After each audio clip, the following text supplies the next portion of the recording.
It occurred to me that I should do a video about why I do what I do and my purpose. And here we go. So, as I say, my name's Nick Tabor. I'm a personal trainer. I go through this stuff because I lived through it. Now, full disclosure, the time I'm recording this and the reason why I'm recording it in this style is I really have to be very diligent on the way that I do things and why I do what I do. I am a perfectionist by nature at times, and I can loop and I can do that. But I teach about anxiety and depression because I suffer from it too, and I have developed a system that helps me keep everything at bay and helps me be a better person. And I want to make sure everybody else knows that and everybody else does better because of it. I've done better due to physical fitness and treatment and therapy and things, and I want to pass what I've done, how I got out of my hole, and how I did that, and pass that on to you. That is why my one word is climb. It always will be climb, and that just symbolizes me. The ability to be able to push people, and this is the credo, push people to do, challenge them to do hard things, celebrate every step along the way, and also challenge myself to do the hard things. Those are the three for me. I am also recording this very late because this particular day I had a whole bunch, had some family issues that I had to help out with, and it took up a huge chunk of my time. I was with my parents, and my parents are very private people, and they do not want to be on the internet. I don't think I will ever convince them for me to ever film a video on there, but so be it. I respect that. I respect their wish. Also, my day job, and I'm seeing as I get older, a lot of people make excuses. I am depressed, so I'll never be anything. I have anxiety, so and I have a disability. This is the way it is. It'll never get any better. It'll never get easier. And sometimes folks are absolutely content with being the way they are, and there's happiness. It doesn't weigh them down, and that's rare. It doesn't weigh them down, and they're perfectly content in the way they are. Sure, all right. But I have been living in my life where I should not have been the way I am. At one point in my life, I probably could have been what we call a statistic. I could have been somebody who got to the point where they just signed on disability and just lived check by check. When I was 5 years old, there was something that happened that I was not supposed to hear. My mom was speaking with one of those teacher's aides in a kindergarten class, and I remember very clearly, I'm on the other side of the wall, and they are talking in the like little alcove of the classroom. And she says, "Mrs. Tabor, do not expect your son to do too much. Do not put the burden on him for a dream. He'll be what he'll be. But he might not be great. He might be a janitor. And there's nothing wrong with janitors, but don't put it on whatever he wants to do. Don't put the pressure on him to be amazing." And my mom, in her wisdom, said, he'll do whatever he pleases. No one's going to put a label on him. Nobody's going to do it because he is what he is. He'll be fine.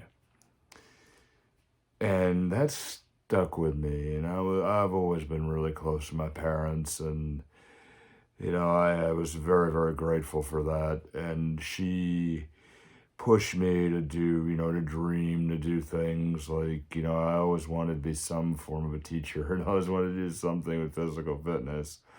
Karate came along and, I taught that for a while, and this whole gym thing kind of happened and this little niche just fell into place. Teaching people with disabilities, teaching people with autism, teaching people who have anxiety, depression, and using physical fitness in order to get better. I teach it because, again, I've said it because I've lived through it. I have PTSD. About a little over 3.5 years ago now, just about, April will be 4 years. There was a gentleman at my place of work for my day job who overdosed in the bathroom. And I opened the door and he was all kinds of colors, and it wasn't a pretty sight. There was, and because it's YouTube, I don't want to share much details, but it scarred me and it bothered me. I never grew up. There were people who talked about doing drugs and doing acid, but very few actually did. A lot of people smoked weed. Some people might have drank their parents' liquor, but that was pretty much it for the majority of it. I never did any of that. Um,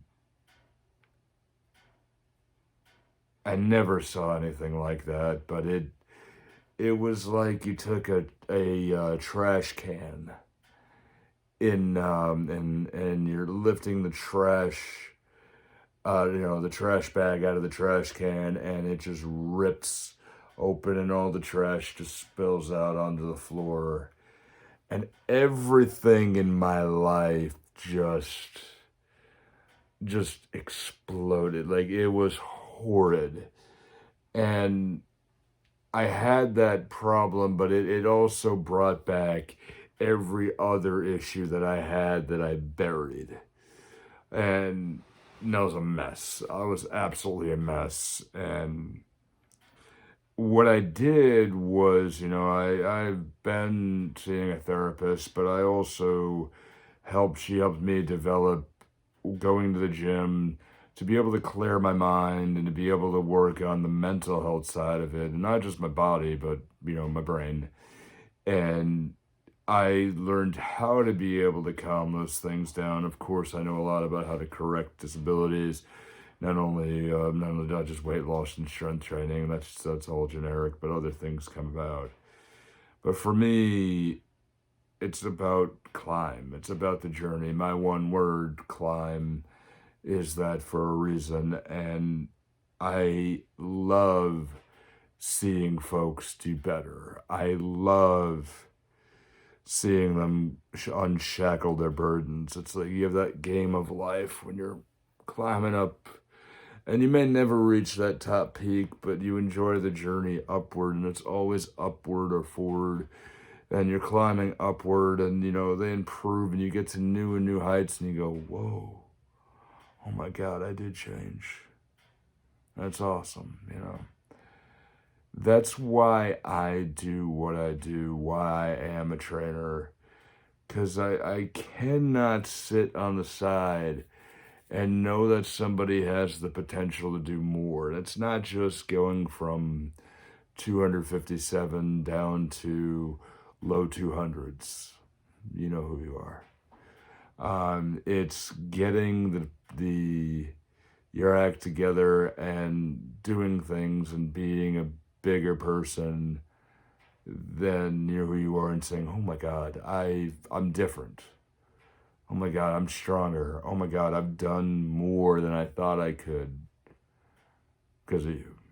And that to me is like the coolest thing that a teacher can ever have. I want people to join me, and you have the address nicktaborfitness.com, nicktaborfitness@gmail.com as well. You follow me, look me up on Facebook. and Instagram with the same handle. I just know people can do better. I think we put ourselves in shackles that society might have put us in shackles, and I firmly believe we will have the first formally diagnosed autistic president in my lifetime. Just gotta unlock that guy. And I've done it so many times. I've unlocked people who were autistic. I had one kid, I'll never forget him. His name was Steve Pacheco. So amazing. Forgive my sort of dragged out responses here in this video, but it's also very late.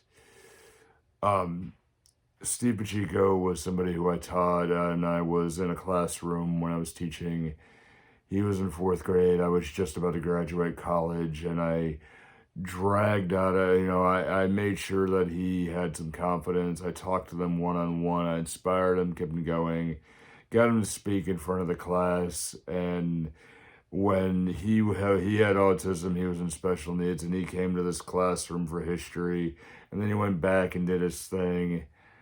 I saw him years later when he was a senior in high school, and he told me, Mr. Tabor, I remember that time you came into our classroom when we were very, very young, when I was 9 years old. You talked to me one-on-one like a person. You made me believe I could do good things. Thank you. And you were the reason that I worked harder. I got out of special needs, and he graduated, I want to say 13 in his class.